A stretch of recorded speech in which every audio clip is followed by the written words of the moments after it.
Mas é que eu preciso falar para vocês que meu pai, por exemplo, já que eu mencionei ele, meu pai foi um preso político em 1964. Passou mais de um ano preso, foi torturado.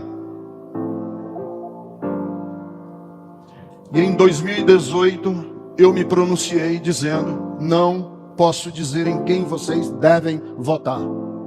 Não posso dizer em quem você deve votar, porque esse não é o papel do pastor. As escolhas políticas estão aí, escolham. Mas eu posso dizer em quem não votar. E falo do meu lugar de fala. Eu jamais poderia abonar qualquer candidato, que seja quem for, que tem como referência um torturador. Sabe o que a igreja Bethesda fez comigo? Foram embora da Bethesda por causa de uma opção política. De eu dizer: você pode votar em todos os outros candidatos, mas nesse você não pode. Não na igreja do Gondim. Porque eu teria que cuspir na sepultura do meu pai se eu dissesse: votem nele. Muito bem, temos aí o pastor então Ricardo Gondim. Ele tem uma posição um pouco diferente no sentido de ele não fala em quem votar, ele só fala em quem você não deve votar. Porque nós sabemos que no final das contas é basicamente a mesma coisa, principalmente em um segundo turno, né? No primeiro turno, talvez não, mas no segundo turno, ao falar em quem não votar, você configura, obviamente, em quem se deve votar. É só apenas um jogo de palavras. E aí, Flávio? Comente um pouquinho a respeito do pastor Ricardo Gondim aí, da posição do Ricardo Gondim. Lembre-se, estamos num ambiente cristão, viu?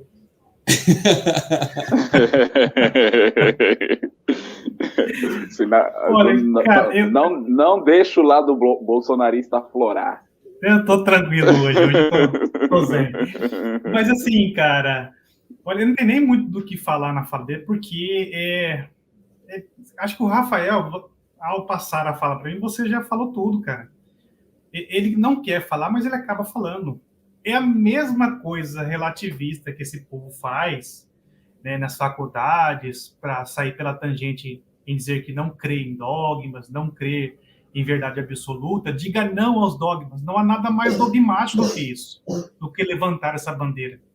Então, quando você levanta uma bandeira negativa, dizendo que não vote, não vou influenciar o seu voto, mas eu quero dizer para você, não vote nisso, você está influenciando. Você está, de alguma forma, catequizando as pessoas da sua igreja local para quem, de fato, você quer que elas votem. Então, assim, é uma incongruência nata, né? Ele não terminou a frase e foi incoerente. Assim, então, assim, eu acho que é por isso que o pessoal saiu da igreja dele, né? Por conta dessa falta de raciocínio lógico, uma questão mais tranquila. Cara, não tem muito o que falar. Eu acho que, assim, ele realmente deveria ter ponderado, né, ficado quieto, como ele fez da primeira vez, do que vir no segundo turno e falar o que ele falou. Acho que queria sair top, acho que acabou fazendo a caca na saída. Muito bem, deixa eu colocar algumas participações. Tem aqui, olha só, a Julieta está dizendo, ele não deveria citar Deus, mas não vai ficar ruim para Deus, vai ficar mal para ele mesmo. De alguma forma, eu acredito que sempre respinga em como as pessoas veem a Deus, porque as pessoas não veem Deus, né? A Bíblia fala que eles crerão em Deus de acordo com as nossas posturas, né? Então, assim, de qualquer forma, ainda mais um pastor tão conhecido, né? Tanto o Ricardo Gondim como o Luciano Subirá. Mas nós temos aqui o Fernando Silva dizendo que nós devemos votar no Padre Pokémon, o Kelman. Cara, eu não tinha visto, eu estou literalmente muito por fora, tenho ficado, cara, numa paz tranquila, porque assim, eu não tenho visto nada, mas absolutamente nada de... Hoje eu tive que vir mais cedo aqui para casa, cheguei um pouquinho, fui preparar o vídeo, aí que eu fui ver esses 3 vídeos que eu achei interessantes e tal, mas assim, estou bem por fora. Mas vi uma postagem desse padre Kelman no Instagram, eu falei, gente, tinha padre ontem no debate, Aí, vi alguns reels dele, né? Achei. Deixa eu ver. Aqui. Assuma do que penso ser nosso dever imprescindível como cristão é escolha e voto em partidos candidatos que os princípios sejam próximos das escrituras.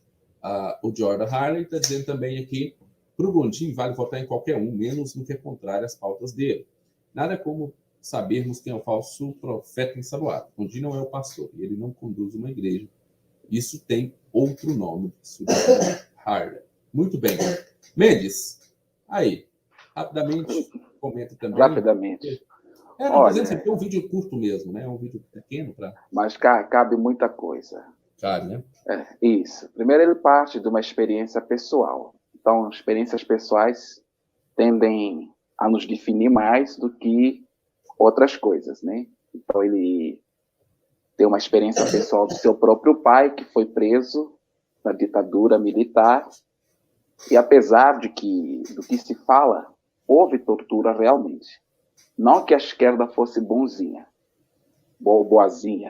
A esquerda queria também estabelecer uma ditadura do proletariado aqui no Brasil.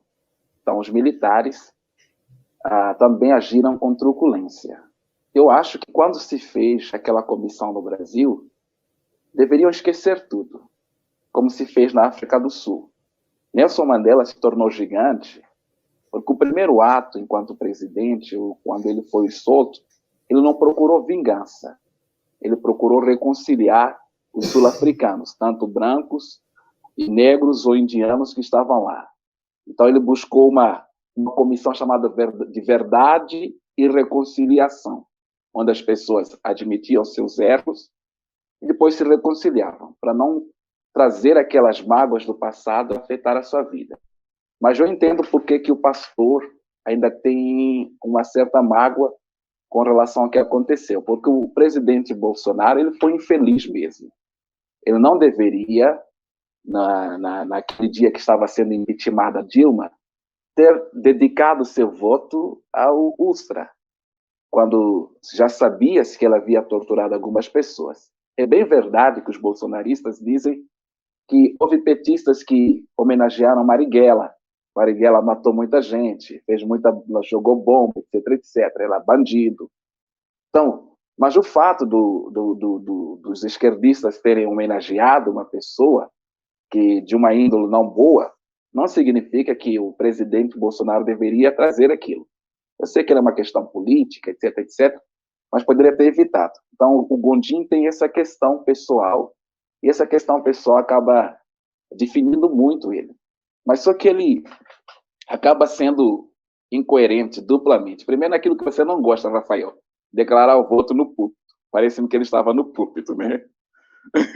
Ao falar do Bolsonaro, imaginando o segundo turno, Lula e o Bolsonaro, o Lula não é melhor que o Bolsonaro nisso, porque o Lula apoia as ditaduras da Cuba, Nicarágua, Venezuela. Ele não condena essas ditaduras.